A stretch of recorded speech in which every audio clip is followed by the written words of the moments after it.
आज मी तुम्हाला असे एक खास वाटण बनवून दाखवणार आहे, जे तुम्ही 15 दिवस स्टोअर करू शकतात. रोज भाजीसाठी वेगळं वाटण बनवायची गरज पडणार नाही. या एकाच वाटणामुळे भाजीही चविष्ट होते आणि शिवाय वेळही खूप वाचतो. या वाटणाचा वापर करून इथं मी वाटाणे आणि बटाट्याची भाजी बनवून दाखवलेली आहे. चला तर मग रेसिपीला सुरुवात करूया. सर्वप्रथम इथं मी गॅस ऑन करून 2 चमचा धने आणि 3 चमचा इथं तीळ घेतलेली आहे. आता आपल्याला लो टू मिडियम फ्लेमला छान भाजून घ्यायचं. सध्याला मुलांच्या स्कूलच्या टिफिन बॉक्समध्ये काय बनवायचं किंवा नवरोबाच्या ऑफिसच्या टिफिनसाठी काय बनवायचं, तर अगदी हे वाटण वापरून तुम्ही 8 ते 10 मिनिटात कोणतीही भाजी सहज बनवू शकतात. कोणती भाजी बनवायची हे वाटण वापरून ते मी तुम्हाला पुढं सांगणारच आहे, म्हणून व्हिडिओ शेवटपर्यंत नक्की पहा.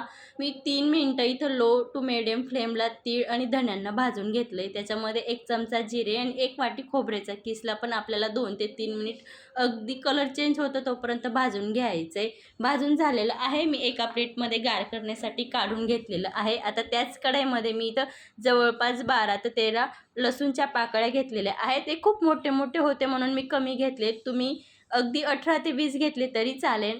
2 इंच आल्याचा तुकडा आणि मूठभर कोथिंबीर पण छान पद्धतीने 2 ते 3 मिनिट लो टू मिडियम फ्लेमला भाजून घेतलेलं आहे. आता आपल्याला त्याच कढईमध्ये इथं मी 2 मोठ्या आकाराचे कांद्यांना लांबसट कट करून त्यांना पण छान पद्धतीने भाजून घ्यायचे. कांदे मी सुरुवातीला जराही तेल वगैरे वापरलेलं नाही आहे. कांद्याच्या नॅचरल मॉइश्चरमध्ये सुरुवातीला भाजून घ्यायचं आहे.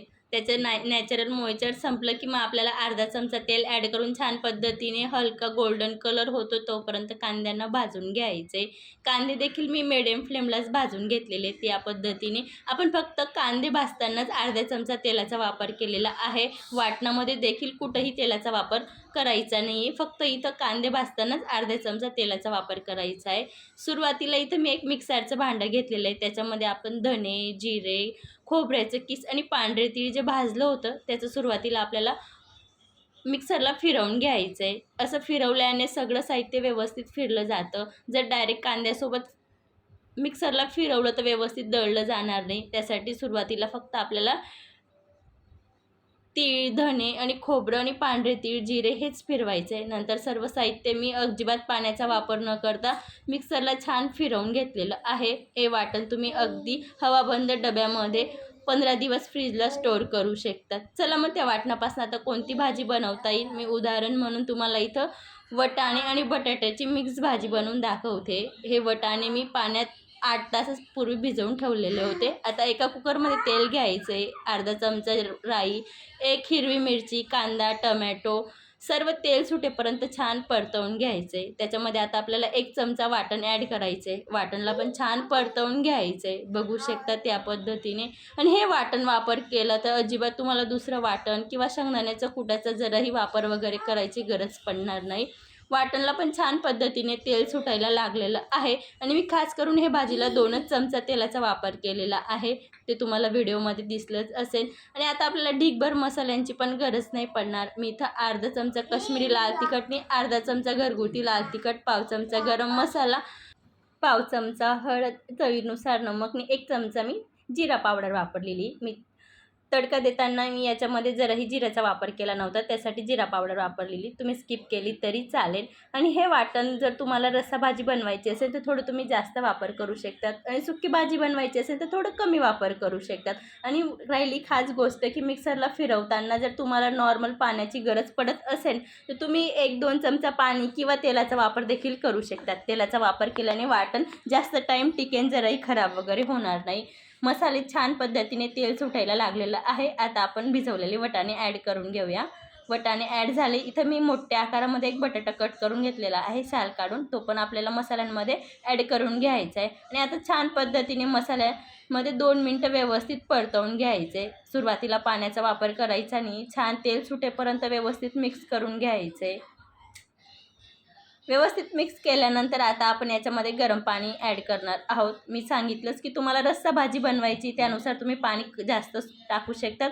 आणि ड्राय भाजी बनवायची असेल, सुकी भाजी बनवायची असेल तर तुम्ही पाणी कमी ॲड करू शकतात. मी इथं मिक्सरच्या भांड्यामध्ये, ज्या मिक्सरच्या भांड्यामध्ये आपण वाटण वाटलेलं होतं त्याच मिक्सरच्या भांड्यामध्ये इथं थोडं पाणी ॲड केलेलं आहे आणि थोडं फिरवून घेतलं आणि त्या पाण्याचा वापर केलेला आहे. मी इथं सुरुवातीपासून तर शेवटपर्यंत 1 ग्लास पाण्याचा वापर करणार आहे या भाजीला, म्हणजे शिजण्यापुरता आणि नॉर्मल खाली अगदी 1-1.5 चमचा रस्सा राहील एवढं मी पाण्याचा वापर करणार आहे.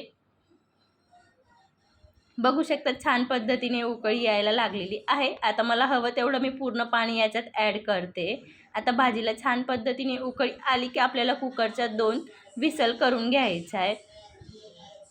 अगदी सकाळच्या घाई गडबडीच्या टायमामध्ये 10 मिनिटात होती ही भाजी आणि असंच बनवायला गेलं तर फार टाईम वगैरे लागतो आणि हे वाटण वापरल्याने अगदी तुम्हाला सेपरेट लसूण, आलं वगैरे काही ठेचत बसायची गरज पडणार नाही. आता मी लो टू मिडियम फ्लेमला 2 शिट्टी करून घेणार आहे. मी तुम्हाला बोललीच आहे इथं मी 3 वेळा पाणीचा वापर केलेला आहे, पण मी सुरुवातीपासून तर शेवटीपर्यंत 1 ग्लास पाण्याचा वापर करते. छान पद्धतीने उकळी आली आहे. आता कुकरचं झाकण बंद करून देऊया.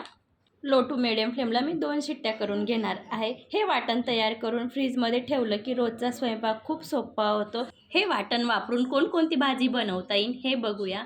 शेवगाची भाजी, वांगे बटाट्याची भाजी, गवारची भाजी, मटकीची भाजी, कोणतेही कडधान्य तुम्ही आरामात बनवू शकतात. रसाभाजी, सुक्की भाजी. रसाभाजीला फक्त वाटण जास्त वापरायचं आणि सुक्की भाजीला वाटण कमी वापरायचं. बघू शकता इथं 2 शिट्टीमध्ये भाजी बनवून तयार झालेली आहे. अगदी बटाटे पण शिजलेले आहेत आणि वाटाणे पण शिजून झालेले आहेत आणि भरपूर जणांना वाटतं की कुकरमध्ये भाजी बनवल्याने तरी वगैरे येत नाही. तर बघू शकता तिथं भाजीला छान पद्धतीने तरी आलेली आहे. आजची रेसिपी जराही आवडली असेल तर फ्रेंड सर्कल, फॅमिली सर्कलमध्ये शेअर करा. चॅनलवर नवीन असाल तर चॅनलला सबस्क्राईब करा. अशाच एक छानशा रेसिपीसोबत भेटूया. तोपर्यंत मस्त खा, स्वस्त राहा, सर्वात महत्त्वाचं आनंदी राहा. पुन्हा भेटूया मस्त जबरदस्त रेसिपीसोबत. तोपर्यंत धन्यवाद.